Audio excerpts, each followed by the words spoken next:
Moving on, World Rugby will today publicly confirm an independent recommendation as to which country between South Africa and France or Ireland should host the 2023 Rugby World Cup. Let's go live now to that announcement. And also indeed for our country. And I think much credit for this success must go to the professionalism of the South African Rugby Union bid, which was led by the President and CEO. Thank you very much, President and Yuri. You've played a very, very important role. Let us also give credit, of course, to the government which gave the full support to the bid, providing guarantees, deploying the Deputy President to go to London. That was last month to head up the bid team. And going forward, we will therefore be working closely with South African Rugby to communicate this message around this particular tournament, to build that kind of energy and enthusiasm that we saw in the build-up to the FIFA World Cup in 2010. In particular, we'll be organizing the public viewing sites in the proposed host cities in the same tradition as we established in 2010. Like we have said, this is the first step. The final step is on the 15th of November. We are almost there. It's just one final push. Kaya, just one final push. And then we are there. Then I will allow Saru to make its statement. Thank you, Minister. On behalf of South African Rugby Union, we are obviously delighted with the result of the process this far. We specifically embarked on this process knowing that there was going to be an independent evaluation of the bids, and we anticipated that we would be able to go through this process on a moral high ground and be evaluated only on what we actually put forward in terms of our bid as a total package for the country as a whole. So from a South African rugby point of view, we are very happy that we're able to cross this hurdle. There's one more hurdle to cross in about 15 days. But our gratitude to the Minister, the Deputy Minister, and then very specifically to the DG who did the bulk of the work for us. Like CEOs, there's people that always have to do the job as well. So very specifically to the DG, and then obviously to the government as a whole for their support. We've said it before, and I'll say it again, our Deputy President made a fundamental difference, along with the other delegates that were here in our presentation, and wooed the crowd and the Council of World Rugby at that day. So our gratitude to everybody here, and let's hope we can cross that final hurdle in 15 days' time. Okay. What I think we would do is that we're going to get questions for the Minister quickly because he has to run, so that we can filter those. And then after that, we can be able just to come back to rest of our panel. Do we have any questions for the Minister before he quickly dashes? That's good. Do you have any concern that the vote will now go against South Africa, or do you feel confident that the vote will be a formality? Sorry, Chairperson, we can't hear anything from Pretoria. Oh, yeah. Noted. We just have to use the microphones, gentlemen. Thank you. Minister, do you have any concern that the vote will now go against South Africa, or do you feel it's a mere formality in the next process? One question there. Another question? Thank you very much. My name is Lukanya Kalata from the SABC. It's along the same vein. What are the chances, or what's the likelihood that, with the official recommendation, that, obviously that we will then secure the bid to host? Does it increase our chances? If you could give us a percentage, is it 80%? Is it 90%? Just along those lines. Thank you, sir. Okay. Minister, just before, we have to just check with Pretoria if there are any questions. Chair. Yeah. Thanks, Chair. We do have a question from Pretoria. Good afternoon, Minister. It's Peter from Jacaranda FM. I just quickly wanted to ask, before you leave, in this 15-day period, is there any other role that the South African government specifically will play, or is, similarly to my colleague's question, is it just a formality? Okay, Minister, back to you. Thank you. There isn't much which we're going to do. There isn't much we're going to do. We just have to be professional and wait for those who are taking the decision to consider all the facts as presented today from the technical committee. And I won't say it will be just a mere formality, but what I know is if there have been an assessment and a technical assessment and an evaluation, to deviate from that, you would have to have very strong reasons. That's what I can say. But if there might be reasons, I don't know. But we will have to leave it to that particular team. But the fact that it's 2 stages, we will have to respect that, and we will have to have the integrity, and hope that those processes will just be followed properly. Thank you. But maybe Mark and Yuri would be the right persons to answer that question for that matter. Thank you, Minister. I think World Rugby's paid a large sum of money to get consultants to evaluate the bid. I think this is the recommendation from those consultants.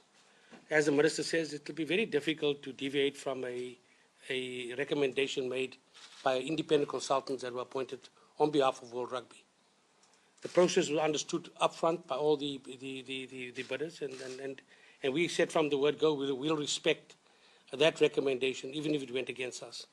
So I think World Rugby will respect the recommendation as far as it can. Yuri, I think you can also make additions to that. Well, the reason we went on this process is because... Thank you, Minister.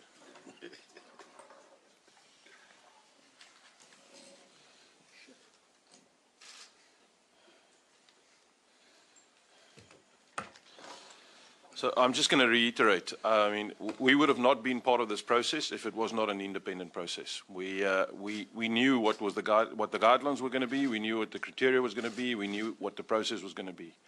Also, bear in mind that World Rugby has made some significant governance changes in the last 2 years, and is pretty transparent in terms of their process. If you actually go back in the timeline of this process, you will know that World Rugby has communicated very clear, very transparently in terms of each and every date, each and part of the process, even the criteria and the weighting of the criteria, and how we were going to get to this result. So throughout this process, each and every one of the candidates, as well as every member of council, was reminded about the code of conduct of World Rugby and the governance processes of World Rugby. Even as late as yesterday, we were reminded about all of that. So we as South African Rugby will obviously run the moral high ground like we've done all along. We have not visited one individual union. We only saw unions in groups or in regions, and we made our presentation along with government. And we will stick to those guidelines. So I also believe it would be really tough for any governance group sitting there to make a decision against a recommendation, given the great process that we followed up until now. But that is still their prerogative, and each and every person in that council has got a fiduciary responsibility and a mandate that he has to execute. And we will stick to that process, and we will still accept whatever that decision is that has finally been made. But we believe everybody understands their fiduciary responsibility and understands the governance and the importance of a very transparent process for the world as a whole. And we would like to distinguish ourselves as a federation that follows those processes. So we will stick to the moral high ground and accept whatever that decision is. Okay, I'm going to open therefore for input as well from the DG, to also just from the operation side, from government, the DG, give us an input. And we have about 7 more minutes with the minister, so he can. I believe everything has been covered properly.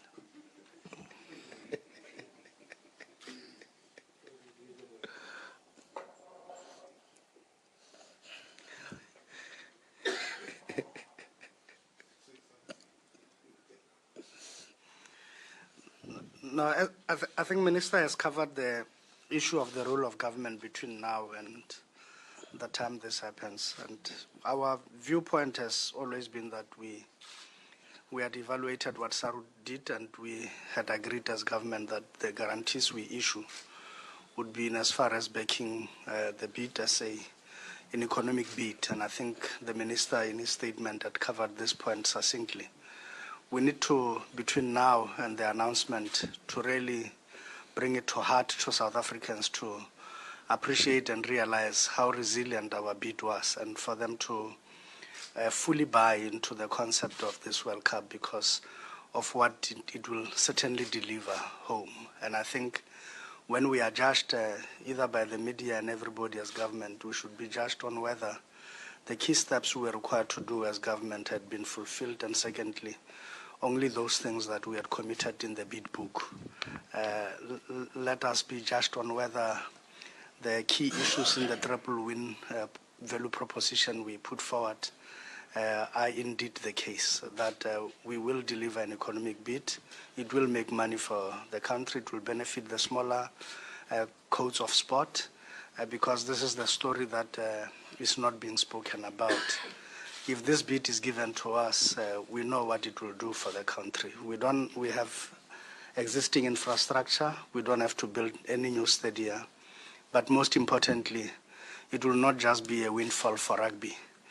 SARU itself has already acceded to a government request that we share that with smaller federations and 20-odd sporting codes that normally would not get this type of resources, would be resourced post the World Cup to be able to grow as well as future codes of sport. And this goes right to the heart of our bidding and hosting strategy, that we are no longer a vacuum cleaner that just sucks up everything that comes our way.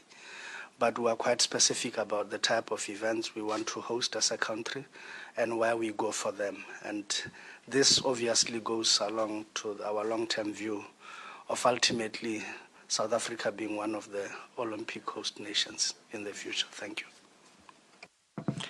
Thanks, DG. We're going to open up for more questions. I think I will cross over to Pretoria, get questions from them, and then so that before we allow the minister to actually leave us, let me indicate that minister is not going to do one-on-ones, but our entire panel will be available for one-on-ones after this. So Pretoria, any questions?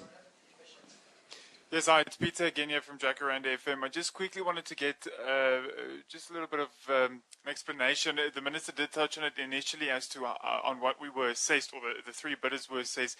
Can you just elaborate a little bit on the reasons given as to, why South Africa is actually the preferred candidate?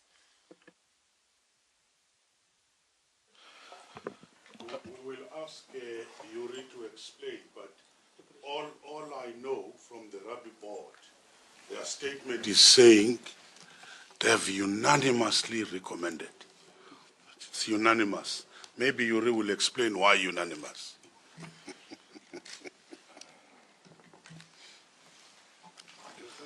I'm charging handling fees here. I'm just making my price here. So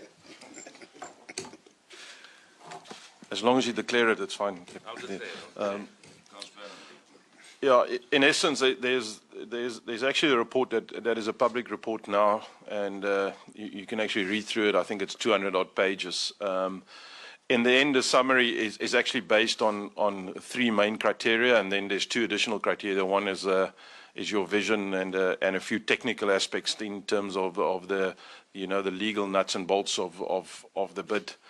But in the end, I think on the financial resources, and specifically on the tournament structure and your proven track record on tournament, and then on the stadium, I think we were all pretty much equal in terms of financial resources. We were all going to make money, and we were all going to deliver the host fee. We were a little bit more in terms of the money, and some of the other bidding nations had a little bit more commercial money available. But in the end, what pulled it through for us is definitely our stadia, our host cities, and then our proven track record in terms of hosting international events. So even though we put forward a pretty good bid bid, I think a lot of gratitude has to go to previous tournaments that has been hosted in this country, and people that hosted those tournaments very successfully, as well as all of our provinces that continuously host international matches, because that was a pretty big factor in the final determination.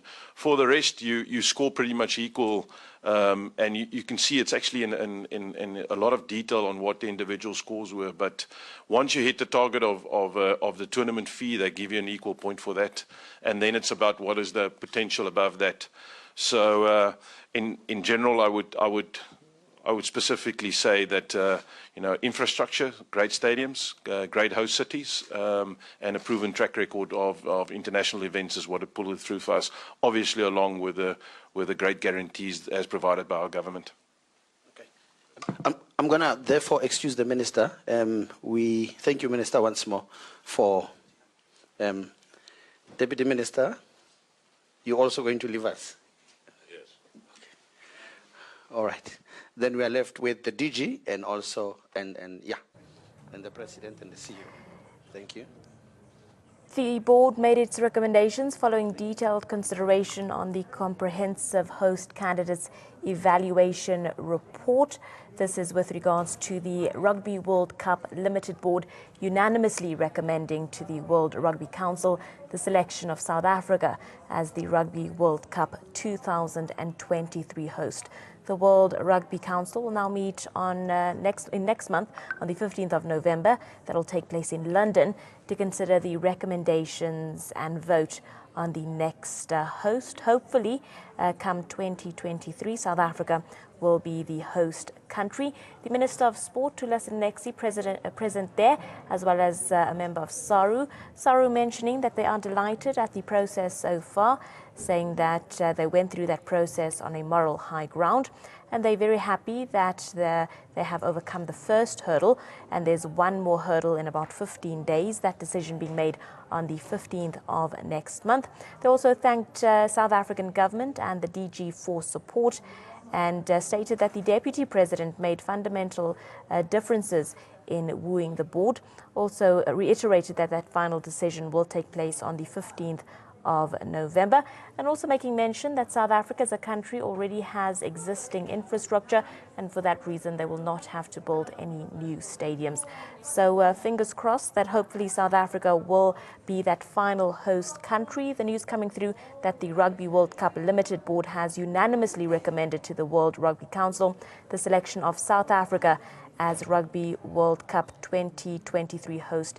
South Africa is the preferred country. Hopefully we'll get that final nod as well.